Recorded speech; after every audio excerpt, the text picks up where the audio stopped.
Foxy. Foxy. Fun fact, when drunk with a friend of mine done the Foxy dance from Wayne's World, the one that Garth does. I want you to picture that.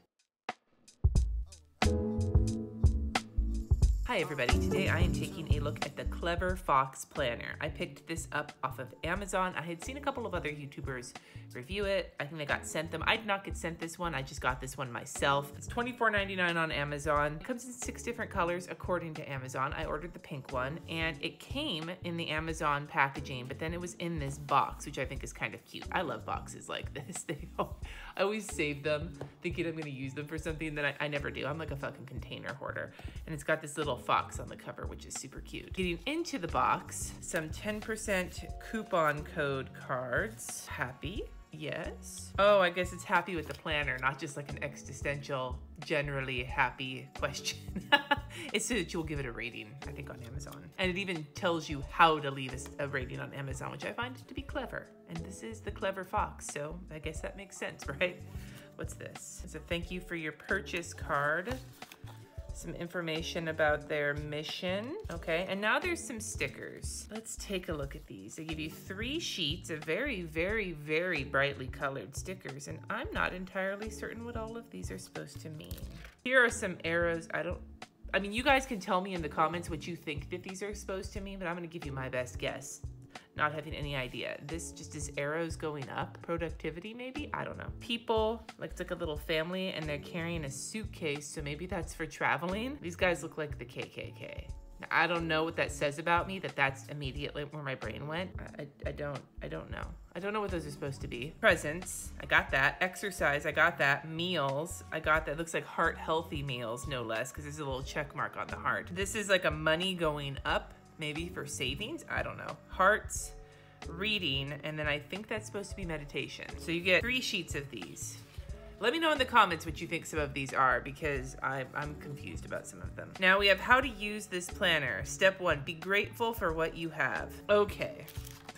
I know some of you guys think this stuff is great. I can't with it. Like it's, okay, I need to stop being such a hater because this is a nice little setup. And here's the thing. Let me get off the haterade train for a second here for how I feel about these how to use the planner situations that I'm always just like, oh, really? Whenever I get a planner.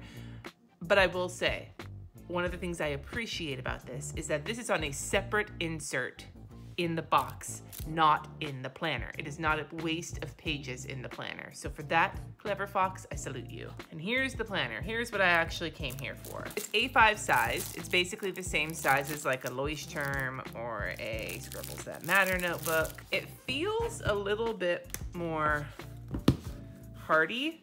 They're about the same size, but this one is heavier than this one is. And I've been using this one, so this one has stickers and shit in it. I don't know if that's the paper quality or the cover or what. So it's a non-dated weekly planner. Achieve your goals and increase your productivity, passion, and happiness. And here are some icons. I was hoping these would be the same icons as the stickers because then they could tell me what the stickers were, but no luck. Stay focused on your goals, develop good habits, feel happier, increase your productivity, live a more fulfilling life. That is a lot to expect out of a planner, but I will accept that. Here's the strap, nice and tight. 6 colors total, including black, and a nice stretchy pen loop. So the cover has this fox on it, their logo, and it's actually embossed.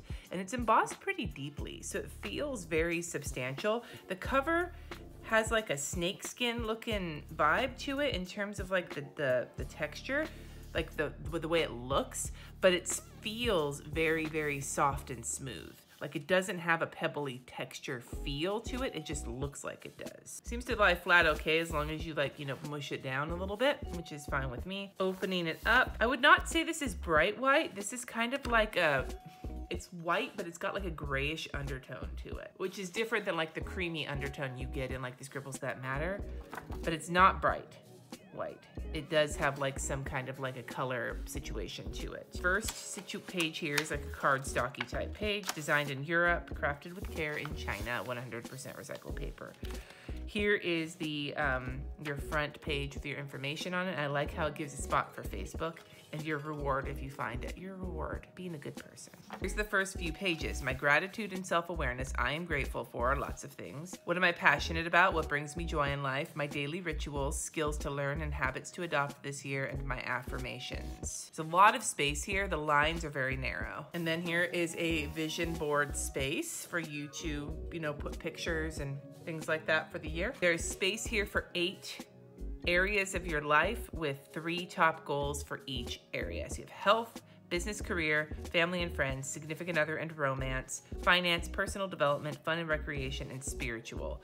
Props for spiritual, not faith, because not everybody is religious and considers themselves somebody of faith and doesn't actually have any denomination on it or anything. So that, you know, that's a pressure point for me. If you're gonna include something that's spiritual or religious in your planner, I love it if it is generic as possible so people can put their own stamp onto it. So thank you. But yeah, 3 goals for each. My focus, and then there's room for 5 goals. So I'm guessing you're supposed to like lay out, oh, let me see, maybe I do need to look at the how to use your planner insert. You're supposed to list out every goal you have for the year, but because people overestimate their goals, then from those, you're supposed to pick 5 to be your top goals. That's interesting.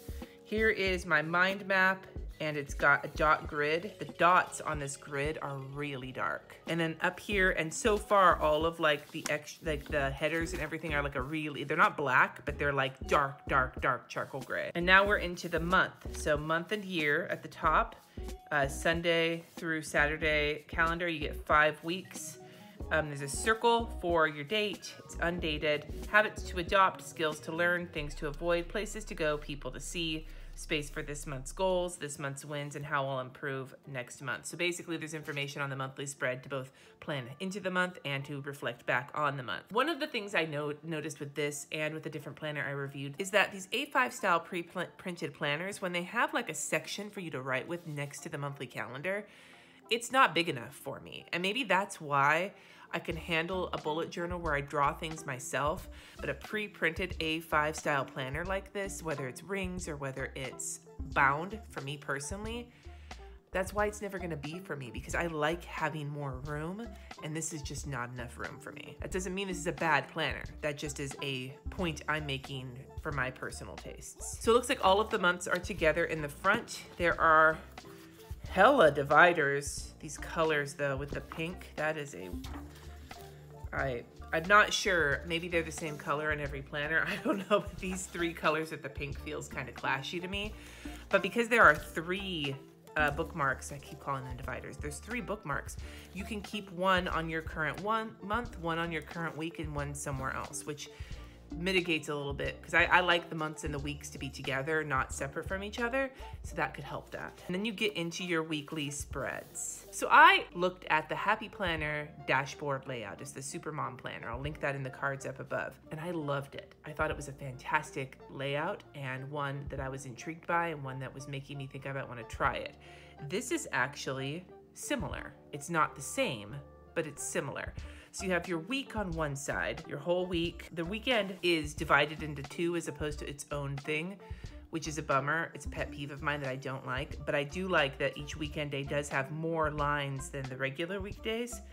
So that does make up a little bit for the change in size. Like if you're gonna like put both days on one section as opposed to giving them their own sections, making that section bigger, I think does help a little bit. So even though I'm not a fan of this, I like it better than some of the other ones I've seen. This here is your like dashboard situation. You have a week's main goal, reward if you achieve it, week's priorities, a notes section with that same dot grid, personal to-do list, habits and skills with a whole week tracker, and you get enough room for 7 habits or skills, room for 3 wins, and how you'll improve next week. So it's kind of similar to the monthly layout.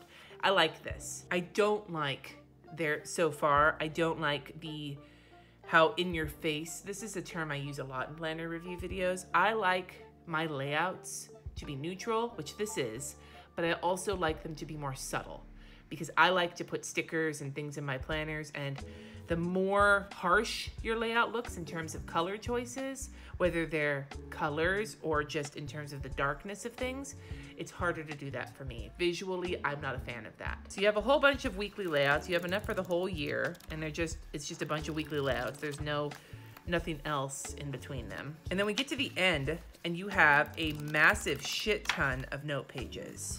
Like, this is an epic amount of, I'm gonna look in the website and see how many note pages this is, because this is like a really hearty selection of note pages. It doesn't say, but I'm not gonna count them because it's a lot, but I would estimate, if you take the amount of pages for all of the months, all of the weeks, and all of the goal setting stuff in the beginning of the planner, the amount of note pages is probably a quarter of that, maybe a third of that. So it's a shit ton of note pages, which is really nice.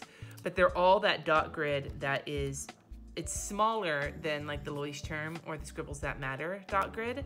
Like the space in between the squares is a lot smaller, I feel like, than those. But the dots are just so dark. And maybe it wouldn't bother me as much if there weren't so many of them. The darker dots do not appeal to me. You get to the end, there's one of those accordion files that seems to be the norm in the back of these, but this one seems like a double thickness. Like this seems like doubled over thickness at least. And then these are like kind of a ribbony feeling. Like they're not just papery feeling, they feel like more textured than that. So it feels pretty tough. I don't know how tough, but tough enough, I guess. And that's the whole planner. I'm gonna do a pen test really quick. The paper feels nice and thick. It is 120 GSM, which is a really nice paperweight. And like I said, it is white. It's just got a grayish cast to it. I think maybe part of that might be how much gray is printed on these pages between the dot grid, the dark gray, headers and all that. Maybe that's why it's pulling that way for me, but I'm just pointing it out. So we've got my usual pen testing pens. I've got a Tombow dual brush pen. I've got an extra fine Pilot V Razor Point fine liner, and I have a Uniball Signo gel pen. And I am, by the way, heavy-handed. There is no ghosting whatsoever, not even the Tombow. There is some like of the rigid braille-y situation that happens when you have a heavy hand and you use like a gel pen. That is there for sure, and there's a little tiny bit of it with the felt tip pen, but you can't see anything through the paper, which is really nice. So overall, what do I think of this planner? There are things I really like about it, and there are things that I'm not a big fan of. I think most of the things I don't like about this planner are aesthetic. They're not productivity based or like a fault of the layout itself, because even the weekend has its own like, the weekend that is on the same section, because there's extra room on there, I'm willing to give that a pass, because that's not something you usually see. But in general, the layout of this planner doesn't, like, it's like the dashboard part of it I really like, and the quality of it is fine. Like, this feels nice. This doesn't feel shitty for quality. I think the thing that bugs me about it aesthetically is just the darkness of like the dot grid, the darkness of the headers. It's just really dark in a lot of places, and that's just not something I love. So in general, yeah, I think this is a really pretty A5 planner. This is a really nice little one that I think some people could get some good use out of. I hope that you enjoyed this look through this planner. It's always interesting to find ones on Amazon, because you never know what you're gonna get. It's like fucking Forrest Gump said, Amazon is like a box of chocolates, right? This planner is in some ways really cool, and in other ways I'm like, what? So that's always an interesting way to leave a video. Thank you so much for watching. Subscribe if you haven't already, and I will see you next time.